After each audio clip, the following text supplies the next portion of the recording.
कि मंत्री जी का भी आगे प्रमोशन होगा। धन्यवाद। माननीय श्री कालीचरण सर्राफ।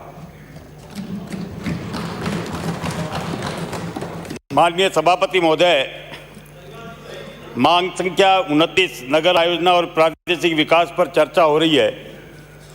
आपने मुझे इस विषय पर बोलने की अनुमति दी, इसके लिए मैं आपका आभार प्रकट करना चाहता हूं। माननीय सभापति महोदय, जैसा कि आप सब लोगों को जानकारी है कि यूनेस्को ने जयपुर शहर के परकोटे को पिछले साल वर्ल्ड हेरिटेज सूची में शामिल किया था, परंतु ये अफसोस की बात है कि परकोटा क्षेत्र में लगातार अतिक्रमण हो रहे हैं। हेरिटेज हवेलियों को और परकोटे को जिस प्रकार से क्षतिग्रस्त किया जाता है, यह आपसे छुपा हुआ नहीं है। एक माननीय सदस्य के प्रश्न के जवाब में मंत्री जी ने भी इस बात को स्वीकार किया है कि परकोटा क्षेत्र में लगातार अतिक्रमण का सिलसिला जारी है। ड्रोन सर्वे में मंत्री जी ने स्वीकार किया विधानसभा में कि 3130 अवैध निर्माण, परकोटा क्षेत्र में 3130 निर्माण इन्होंने चिन्हित किए हैं, और ये भी कहा कि 739 को हमने नोटिस दिए हैं। मैं पूछना चाहता हूं कि जब 3130 अतिक्रमण चिन्हित किए हैं तो केवल 739 को ही नोटिस क्यों दिए गए? मैं मांग करना चाहता हूं कि विश्व विरासत में जयपुर का नाम कटे नहीं, इसके लिए एक अभियान चलाकर परकोटा क्षेत्र में जो भी अतिक्रमण, चाहे वो किसी का भी हो, किसी भी प्रभावशाली व्यक्ति का हो, उसको हटाने का काम एक अभियान चला करके सरकार करे। और जहाँ तक हमारा सवाल है, विपक्ष के लोग भी इसमें आपका सहयोग करेंगे। माननीय सभापति महोदय, कई दिनों से आप समाचार पत्रों में पढ़ रहे होंगे कि जयपुर शहर के परकोटे के अंदर पौंड्रिक पार्क, एक ऐतिहासिक पार्क है, और परकोटे में, जैसा सांगानेर आने वाले विधायक ने बताया, कि यहाँ कई ऐतिहासिक तथ्य इस पौंड्रिक पार्क से जुड़े हुए हैं। हरियाली से भरपूर पार्क है, 50 उसमें पेड़ हैं, हरे पेड़ हैं। लोग बाग सुबह शाम उसमें घूमने के लिए आते हैं, और स्थानीय नागरिकों के लिए ये पार्क फेफड़ों का काम करता है। इस उद्यान में वाहन पार्किंग का निर्णय किसके इशारे पर किया गया, मैं पूछना चाहता हूं कि पौंड्रिक उद्यान के 500 कदम की दूरी पर चौगान में पार्किंग बनी हुई है, और उसमें लगभग 630 वाहन क्षमता, यानी 4 व्हीलर 630 वहां खड़े हो सकते हैं। इसी प्रकार से वहां 2 किलोमीटर दूर रामनिवास बाग में 1500 वाहनों की पार्किंग है। आपको ये जानकर आश्चर्य होगा कि जो चौगान का जो पार्किंग है उसमें केवल ऑक्यूपेंसी 15% है, और जो रामनिवास बाग का जो पार्किंग है 1500 वाहनों का, वहां पर भी 40% से ज्यादा ऑक्यूपेंसी नहीं है। तो मैं पूछना चाहता हूं कि आप किसके निर्देश पर, किसकी सनक पर, और वहां ये पार्किंग का निर्माण करना चाहते हैं? सभापति महोदय, हाई कोर्ट ने, माननीय उच्च न्यायालय ने का ये निर्णय है कि कोई भी हरा भरा पार्क, उसका कोई उपयोग नहीं हो सकता। तो मैं पूछना चाहता हूं कि आखिर क्या कारण है कि पौंड्रिक उद्यान में पेड़ों को काटकर, हरियाली को नष्ट करके और वहां पार्किंग बनाए जाने का निर्णय किया? एक बात मैं आपके ध्यान में और लाना चाहता हूं, आपके माध्यम से सरकार का, कि स्मार्ट सिटी प्रोजेक्ट के अंतर्गत 2401 करोड़ रुपए का टोटल बजट यहां पर प्रस्तावित हुआ और इसमें केंद्रीय सरकार, राज्य सरकार और नगर निगम तीनों की इसमें हिस्सेदारी है। और ये स्मार्ट सिटी में ये निर्णय किया गया कि हेरिटेज स्वरूप जयपुर का और निखरे, इसके लिए ये 2401 करोड़ रुपए यहां पर स्वीकृत किया गया और इसमें यह कहा गया कि 1500 करोड़ रुपए तो जयपुर शहर के हेरिटेज को संरक्षित रखने के लिए और 900 करोड़ रुपए जयपुर शहर की ट्रांसपोर्ट व्यवस्था को दुरुस्त करने के लिए इसमें खर्च किए जाएंगे। और ये पूरी योजना स्मार्ट सिटी प्रोजेक्ट बोर्ड ने बनाई और उसका राज्य सरकार से भी अनुमोदन करवाया और केंद्रीय सरकार का भी इससे भी अनुमोदन कराया। उसमें सांसद भी मेंबर हैं और 3-4 विधायक भी उसमें मेंबर हैं। मैं भी उसका मेंबर हूँ, परंतु मुझे समझ में नहीं आता कि बिना केंद्रीय सरकार की अनुमति के, अब राज्य सरकार की अनुमति है कि नहीं है ये तो मंत्री जी बताएंगे, उसमें कैसे ये परिवर्तन हो गया। और ये पॉन्ड्रिक पार्क में ये जो कम्युनिटी हॉल और पार्किंग बनाए जाने का जो निर्णय हुआ, किसके इशारे पर यह हुआ, इसको निश्चित रूप से बताया जाना चाहिए। जो स्मार्ट सिटी की जो योजना बनी थी उसमें शहर के परकोटे को संरक्षित करना, मुख्य बाजारों के बरामदों को संरक्षित करना, भूमिगत 290 वर्ष पुराने नाले को दुरुस्त करना, परकोटे के मुख्य सड़कों का नवीनीकरण करना, परकोटे की बावड़ियों, झीलों आदि को दुरुस्त करना, इनको संरक्षित करने का प्रावधान था। उपरोक्त कार्य को प्राथमिकता के साथ करना था, परंतु निराशा से कहना पड़ रहा है कि इन सब कामों का को किया नहीं गया। और आपको ये जानकर आश्चर्य होगा कि 4 साल में 2401 करोड़ रुपए में से केवल 79 करोड़ रुपए खर्च किए गए हैं और उसमें भी सब प्राथमिकताएं बदल दी गई है। मैं मांग करना चाहूंगा कि पॉन्ड्रिक पार्क में किसी भी हालत में और पार्किंग और कम्युनिटी हॉल नहीं बनाया जाए, ये फिजूल खर्ची है और इसको तुरंत राज्य सरकार को रोका जाना चाहिए। माननीय, और ये मैं इसलिए नहीं कह रहा कि कोई मेरी ये इच्छा है, वहाँ के जितने भी स्थानीय नागरिक हैं, वहाँ के जो नगर पालिका नगर निगम के पार्षद हैं, वहाँ के जो पूर्व विधायक हैं, कई जनप्रतिनिधि वहाँ पर कभी सद्बुद्धि यज्ञ हो रहा है, कभी महिलाएं वहाँ पर पेड़ों पर रक्षा सूत्र बांधती है, कहीं पर कभी ये संकल्प लेती है कि हम यहाँ किसी हालत में नहीं बनने देंगे। तो आप आखिर क्यों बनाना चाहते हैं? वहाँ की स्थानीय जनता नहीं चाहती, तो वहाँ पॉन्ड्रिक पार्क को आप क्यों सत्यानाश करने में लगे हुए हैं? इसका जवाब निश्चित रूप से सरकार करेगी।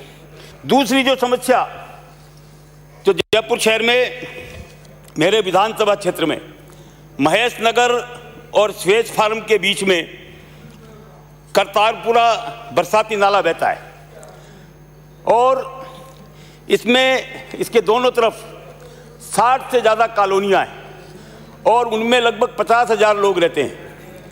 2018 में जब भारतीय जनता पार्टी की सरकार थी तो हमने 21 करोड़ रुपया वहाँ पर सैंक्शन करवाया था कि यहाँ दोनों तरफ जो कॉलोनियाँ उनकी जो सीवरेज का पानी नाले में गिरता है वहाँ सीवरेज लाइन डाली जाए और छोटे छोटे सीवरेज ट्रीटमेंट प्लांट लगाए जाएं और उसका काम भी चालू हो गया था। परंतु क्या पता क्यों जैसे ही सरकार बदली वो काम बंद हो गया और आज ये स्थिति है उस नाले की कि वो नाला अब नाले के रूप में नहीं हो करके नाली बनता जा रहा है। अतिक्रमण हो रहे हैं वहाँ निरंतर। जेडीए को हमने कई बार कहा, मैं स्वयं जाकर के जेडीसी साहब से मिला कि आप ये नाले में जो अतिक्रमण हो रहे हैं उनको रोकिए। उनका एक ही जवाब है कि साहब नाले को हम रोक तो देंगे पर ये इसमें निजी खातेदारी की ज़मीन है। भाई निजी खातेदारी की यदि ज़मीन है तो यदि मुआवजा देना तो उनको मुआवजा दीजिए, पर यदि अतिक्रमण हो गया, अभी जब 14 अगस्त को बरसात आई थी तो भगवान ने बचाया कि 1981 जैसी बाढ़ नहीं आई, तो वहाँ पर दोनों तरफ के मकानों में पानी भर गया। 3-3 दिन तक पानी वहाँ से निकला नहीं। तो मेरा ये कहना है कि उस नाले को अतिक्रमण जितने उनको हटाया जाए, उस नाले का डिमार्केशन किया जाए और दोनों तरफ पक्की दीवार उसमें बनाई जाए जिससे कि अतिक्रमण नहीं हो। और जो सीवरेज का काम चालू हुआ था कॉलोनियों के अंदर, उसको पुनः चालू किया जाए और सीवरेज ट्रीटमेंट प्लांट, जिससे कि वहाँ जो बदबू से लोग बाग परेशान रहते हैं उससे उनको निजात मिल सके। माननीय सभापति महोदय, जेडीए के बारे में यहाँ पर कई बातें बताई गई। मैंने एक प्रश्न पूछा था कि पिछले 5 साल में जेडीए ने कौन कौन से प्रोजेक्ट प्रारंभ किए और उनकी जो डेडलाइन थी पूरा होने की, उसमें कितने काम पूरे हुए और कितने नहीं हुए। तो आपको ये जो जवाब आया मेरे पास, मैं बताना चाहूँगा। पहला प्रोजेक्ट द्रव्यवती नदी पुनरुद्धार योजना 16 अक्टूबर 2018 को इसकी ये काम पूरा होना था। जवाब आया कार्य प्रगति पर है। और अभी तक ढेलावास का जो एसटीपी प्लांट लगना था वो नहीं बन पाया और उसके कारण सीवरेज का सारा पानी द्रव्यवती नदी में डलता है और वो पानी प्रदूषित होता है। इसी प्रकार से अंबेडकर सर्किल से सोडाला तिराई तक एलिवेटेड रोड का निर्माण कार्य 9 जनवरी 2019 तक इसको कंप्लीट होना था। उसके बारे में भी जवाब आया कि कार्य प्रगति पर है। जयपुर सवाई माधोपुर रेलवे लाइन पर स्थित संपार फाटक 70 सीतापुर पर 6 लेन के आरओबी का निर्माण कार्य, ये काम 29 मई 2018 को कंप्लीट होना था। इसका भी जवाब आया कि कार्य प्रगति पर है। वर्तमान में स्थित झोटवाड़ा आरओबी के समानांतर पंचायत भवन से अंबाबाड़ी टी जंक्शन तक 3 लेन के नए आरओबी का निर्माण कार्य 13 दिसंबर 2020 तक काम कंप्लीट होना था। इसका भी जवाब आया कि कार्य प्रगति पर है। संपार फाटक संख्या 282 पर 4 लेन के आरओबी मय अंडरपास का निर्माण कार्य 17 जनवरी 2019 को कार्य कंप्लीट होना था। कार्य प्रगति पर है। राजस्थान इंटरनेशनल सेंटर का निर्माण कार्य 1 वर्ष में कंप्लीट होना था। इसका भी कार्य प्रगति पर है। यानी एक भी काम जो भारतीय जनता पार्टी की सरकार में प्रारंभ हुआ वो अभी तक कंप्लीट नहीं हुआ। और अब नई योजनाओं की घोषणाएं हो रही है। तो अब जो नई है, अच्छा मजा नहीं आ रहा, ठीक है, अभी ठहर जाओ जरा, अभी आप चिंता मत करो। आपका जेडीए से कोई मतलब नहीं है ना, कि जेडीए के बारे में ये भी आपको पता नहीं है। आप लक्ष्मणगढ़ के विधायक हो, जयपुर के हो नहीं, आपको क्या पता कि जेडीए क्या है और वहाँ किस प्रकार से काम होता है। हाँ, धारीवाल जी होते तो निश्चित रूप से पता होता। बैठो बैठो, 2018 में ही खत्म हुए थे। आपका टाइम आए तो बताना। अब कृषि, आप नोट ही नहीं कर रहे हो, लिख ही नहीं रहे हो, हमारे इतने सीनियर हैं ये। अरे आप नोट तो करो, लिखो तो सही कम से कम। कृषि भूमि पर यहाँ हजारों मकान इस प्रकार के हैं जो कृषि भूमि पर बने हुए हैं। और हर बार सरकार, जो भी सरकार आती है, वो आदेश देती है कि सारे सुनो भैया, कि इतने तारीख तक के मकानों, जो मकान निर्माण हो गए उनका नियमन किया जाएगा। इस सरकार ने भी आदेश निकाला कि 1999 तक जितने मकान बने हुए हैं उनका नियमन किया जाएगा। हम लोगों ने मांग की कि भाई 1999 ये कहाँ से लाया आप तारीख, आज तक जितने मकान हैं उनको करो। सरकार ने माना। 2000 अब ये नया आदेश निकला है कि 2018 तक जितने भी मकान बने हैं उनका नियमन किया जाएगा। पर उसमें एक लफड़ा और डाल दिया कि 1999 तक की तो नियमन की राशि ये रहेगी और उसके बाद जो नियमन होगा उसकी राशि में उन्होंने 10% रेट बढ़ा दी नियमन की। अरे भाई, जब 1999 तक के लोगों का आप नियमन कर रहे हो तो उसी रेट में 2018 तक की यदि नियमन कर दोगे तो उसमें कहाँ दिक्कत आने वाली है। इसी प्रकार से मेरे विधानसभा क्षेत्र में लालकोटी क्षेत्र के अंतर्गत आने वाली 13 आवासीय कॉलोनियों, अभी जो आदेश निकला ना उसमें आया है लालकोटी क्षेत्र को छोड़कर। लालकोटी के लोगों ने क्या गुनाह किया भाई? जब आप पृथ्वीराज नगर में लोगों का नियमन कर रहे हो और ये जो लालकोटी की जो 13 आवासीय कॉलोनियां हैं, ये 850 भूखंडधारी हैं, जिनमें से 258 को तो आपने पट्टे दे दिए, उनका तो नियमन कर दिया और बाकी का नियमन आपने नहीं किया।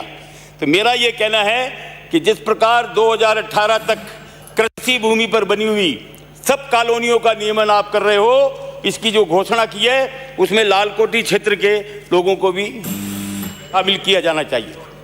एक हमारे सिरोही से आने वाले माननीय सदस्य ने कहा कि जयपुर शहर की जिस प्रकार से जनसंख्या बढ़ रही है, निश्चित रूप से जो जयपुर शहर के आसपास के जो कस्बे हैं, चाहे वो चोमू हैं, चाहे अतरोल है, चाहे शिवदासपुरा है, चाहे अपने बस्सी है, ऐसे ये जो शहर हैं इनको सैटेलाइट टाउन्स के रूप में डेवलप किया जाना चाहिए।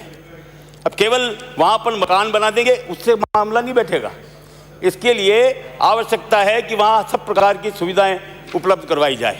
अब जब मेट्रो चलाए जाने की बात हुई थी, जब फर्स्ट फेज की बात हुई थी, तो हमने कहा था कि आपने जो ये रूट तय किया फर्स्ट फेज का, ये घाटे का सौदा है, यहाँ ट्रैफिक नहीं है, पर नहीं माना, झूठी बाबाई लेने के लिए कर दिया।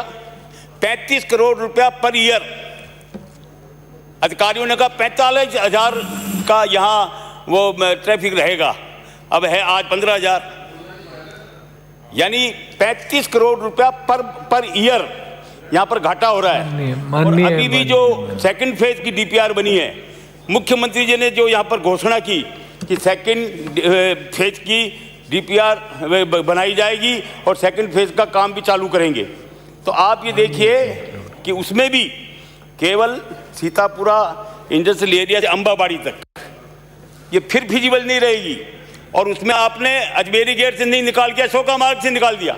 मेरा कहना यह है कि मेट्रो का रूट आप सीतापुरा इंडस्ट्रियल एरिया से एयरपोर्ट होते हुए और फिर अजमेरी गेट होते हुए एमआई रोड और फिर आप इसको सीधा चोमू तक ले जाओ, तब तो ये फिजिबल रहेगी, नहीं तो ये कंक्लूड करें प्लीज, आप बहुत सीनियर हैं। क्या टाइम हो गया क्या? मेरा आग्रह आपसे कि तो बहुत सीनियर है आप, मैं 2 मिनट और कि सिर्फ 2 मिनट बोलूंगा, ज़्यादा नहीं बोलूंगा।